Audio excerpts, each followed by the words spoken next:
सोचा कि अपनी बुआ को बता दूं कि भूखे पेट शयन करने से बुरे स्वप्न आते हैं। मेरी निद्रा और भूख तो तभी उड़ गई थी जब युद्ध की घोषणा हुई थी। कृष्ण,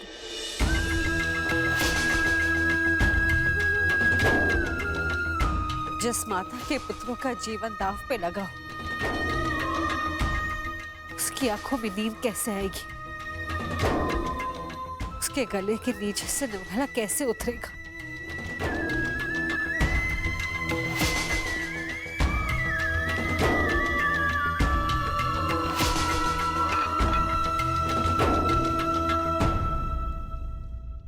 बुआ, बैठो।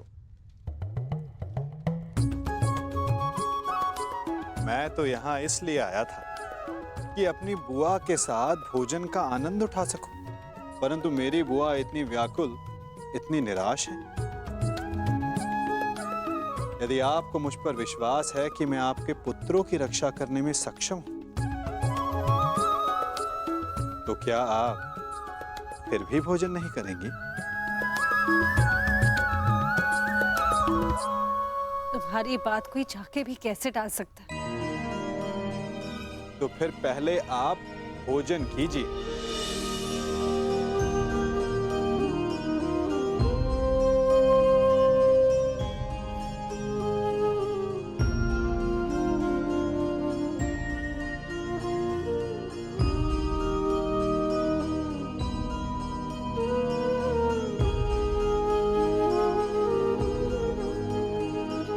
यदि मेरे पुत्र यहाँ होते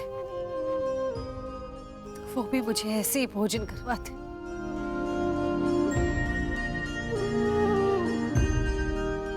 धन्यवाद कृष्ण, जो तुम यहाँ पर आकर मेरे पुत्रों के स्थान पर खड़े हुए और प्रकृति विकट परिस्थिति में मेरे पुत्रों का मार्गदर्शन करने के लिए।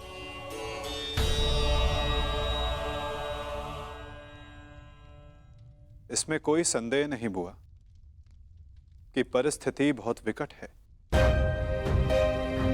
परंतु जो इस बात को समझ सकता है उसे इस परिस्थिति को टालने की, इस युद्ध को रोकने के लिए प्रयत्न करना चाहिए। मैं भी कर रहा हूं, आप भी कीजिए।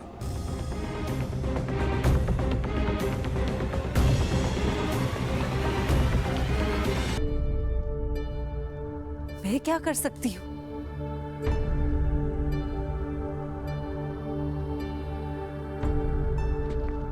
आपको स्मरण है बुआ, जब मैं यहां विभाजन के समय आया था तो मैंने आपको एक कार्य करने से रोका था। अभी उचित समय नहीं है बुआ, सत्य सम्मुख आएगा बुआ, परंतु उचित समय, उचित स्थान पर। तुम ये कहना चाह रहे हो कि मैं उसे... बुआ, कुछ करने को कहने वाला मैं कौन होता हूं? मैं तो बस इस परिस्थिति की गंभीरता को देख रहा हूं। शांति दूत बनकर आया हूं। प्रयास करूंगा कि इस युद्ध को रोक सकूं, परंतु प्रतीत ये होता है बुआ कि इस युद्ध को टाला नहीं जा सकता।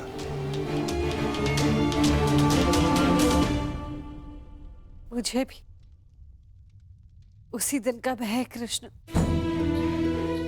जब मेरे दोनों पुत्र एक दूसरे के समक्ष अस्त्र दान कर एक दूसरे का रथ बांधने के लिए प्रस्तुत होंगे, परंतु इसे रोका कैसे जा सकता है? संदेह तो है बुआ, परंतु यदि आपके 6 पुत्र एक ही पक्ष में हो तो कदाचित युद्ध का प्रश्न ही ना उठे।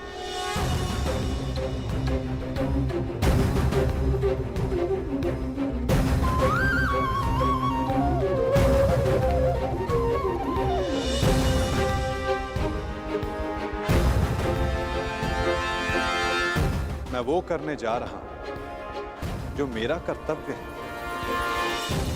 आप वो करें जो आपको उचित लगता है।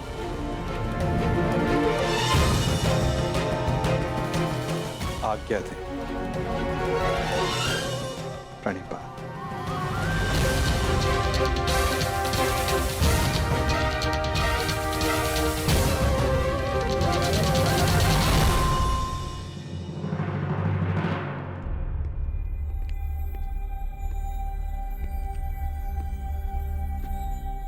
माधव,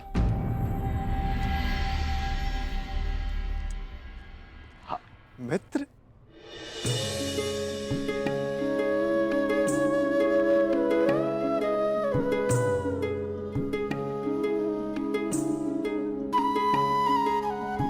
मुझे बहुत प्रसन्नता हुई तुम्हें फिर से देखकर। कहाँ थे तुम? मेरे स्वागत के लिए नहीं आए? क्योंकि मुझे नहीं लगता कि यहाँ आपको स्वागत देने के लिए बुलाया गया है।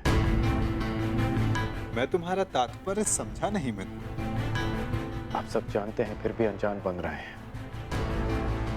आप गांधार नरेश को मुझसे अधिक समझते हैं। ये स्वागत प्रारंभ है, इसके बाद अपमान होगा। और हो सकता है कि कोई चाल भी रचा हो।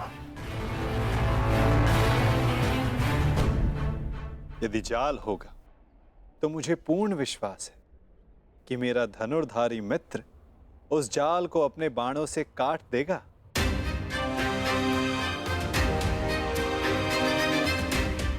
यदि मैं ऐसा नहीं कर पाया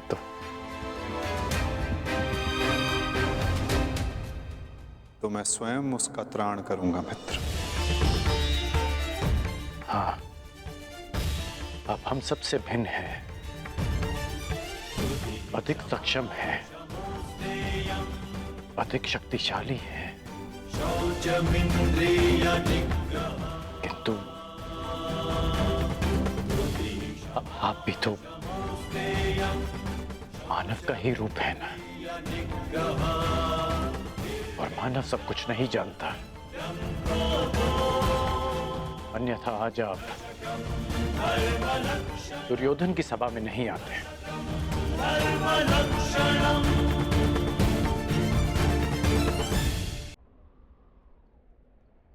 तुमने सत्य कहा मित्र।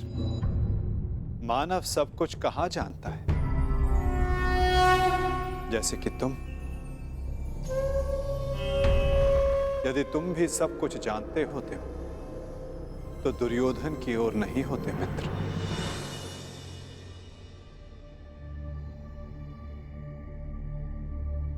वासुदेव, बात को समझने का प्रयास कीजिए। मैं भावी संकट की बात कर रहा हूं।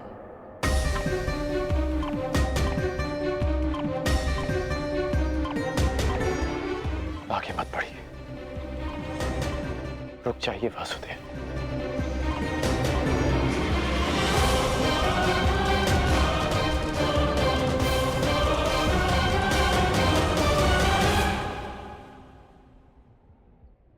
मित्र, तुम चिंता ना करो।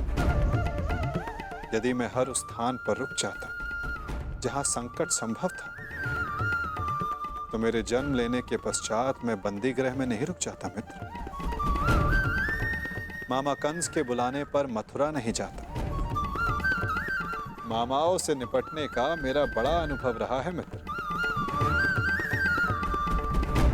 मैं जानता हूं कि भीतर क्या होने वाला।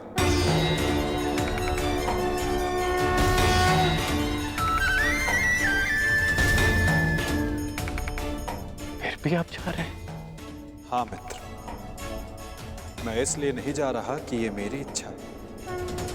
मैं इसलिए जा रहा हूं कि वहां राज्यसभा में जो होगा उसके लिए वहां मेरा होना आवश्यक है।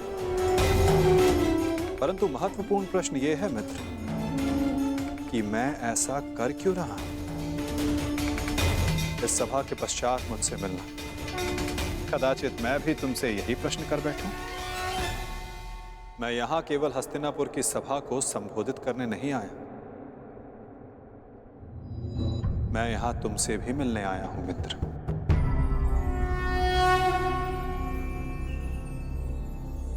तुम सदा मुझसे यही प्रश्न करते आए हो कि मैं इस पक्ष में क्यों, मेरा मत क्या है? क्या मैं ही करता धरता हूं या केवल दृष्ट? क्या मैं ही कार्य साधता हूं या कार्य का साक्षी मात्र? मेरे साथ आओ मित्र, तुम्हें इन सब प्रश्नों का उत्तर मिल जाएगा।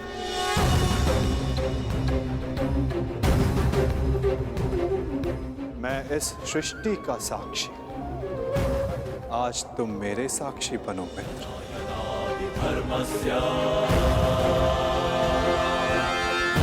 भवति भारत उत्थानम धर्मस्य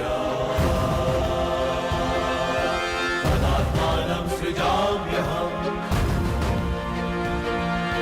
परित्राणाय साधूनां विनाशाय च दुष्कृताम्।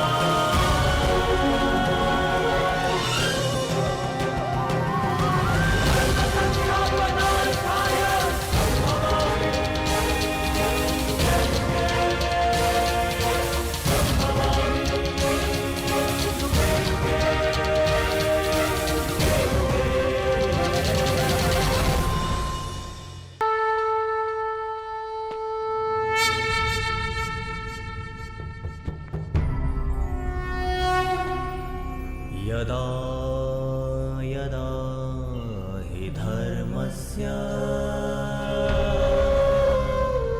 ग्लानिर्भवति भारत अभ्युत्थानम् अधर्मस्य तदात्मानं सृजाम्यहम्।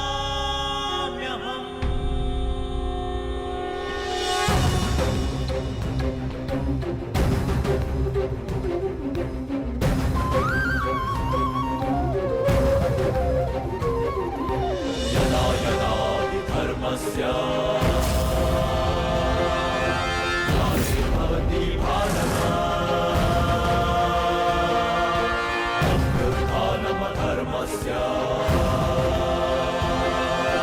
तदात्मानं सृजाम्यहम्।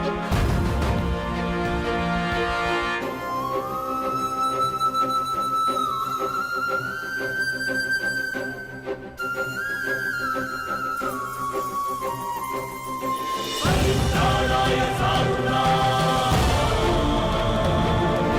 विनाशाय च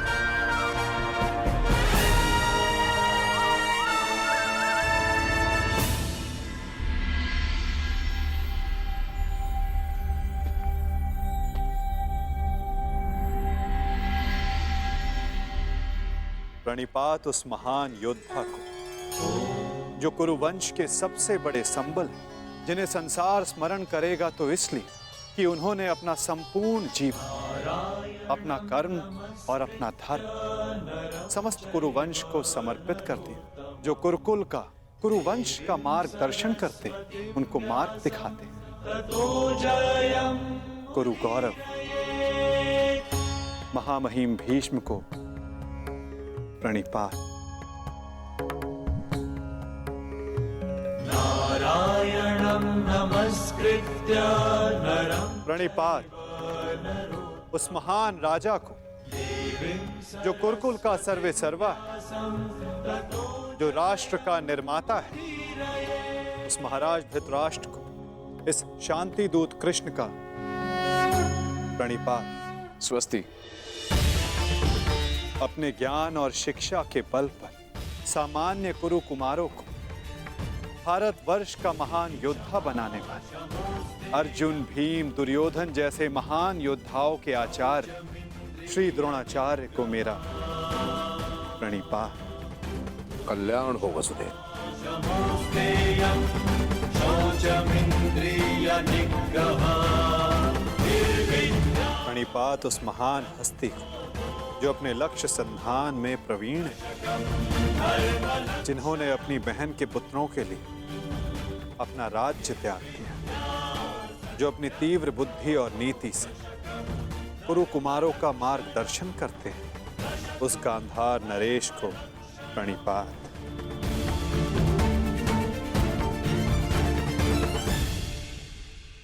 प्रणिपात महानितिज्ञ महात्मा विदुर को।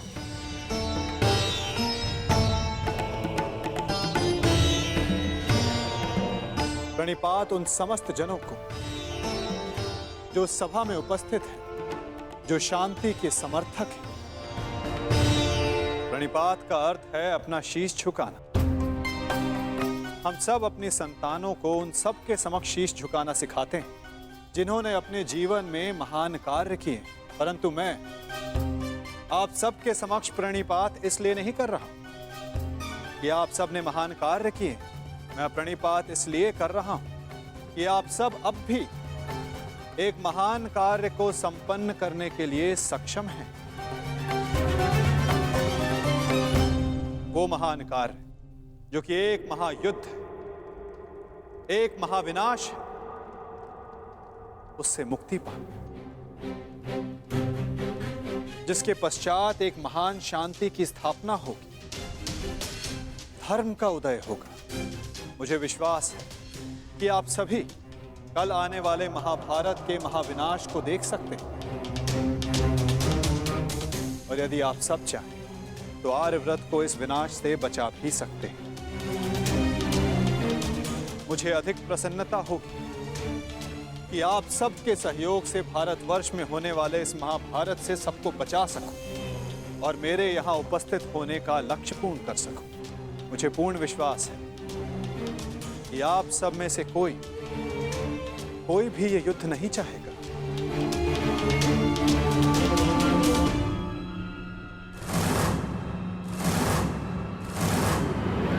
संसार का सबसे बड़ा कष्ट होता है परिवार में आया क्लेश। परिवार का अर्थ है ऐसा समूह जो साथ रहे, जो एक दूसरे के साथ जिए, एक दूसरे का संबल बने। यदि एक वृक्ष दूसरे वृक्ष की शाखाएं काटने लगे तो वृक्ष का अस्तित्व समाप्त हो जाता है महाराज धृतराष्ट्र। जब परिवार साथ रहता है तभी उन्नति होती है। मेरी मंत्रणा ये है कि एक वंशज के अहंकार के लिए समूचे वंश को दांव पर लगाना उचित नहीं, क्योंकि यदि वंशज का अहंकार जीत भी गया तो वंश अपना अस्तित्व हार जाएगा। इसलिए मैं वासुदेव कृष्ण पांडवों की ओर से शांति दूत बनकर आया, शांति प्रस्ताव लाया। यह युद्ध केवल भाइयों के मध्य का संघर्ष नहीं होगा, बल्कि इस युद्ध में संपूर्ण भारतवर्ष भाग लेगा।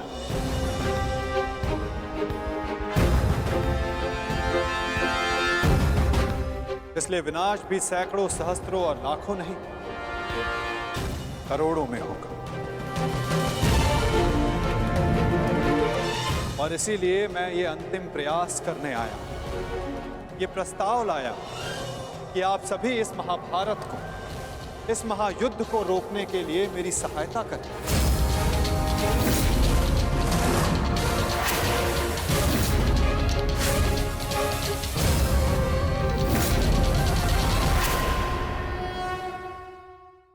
और इसीलिए मैं ये अंतिम प्रयास करने आया कि आप सभी इस महाभारत को, इस महायुद्ध को रोकने के लिए मेरी सहायता करें।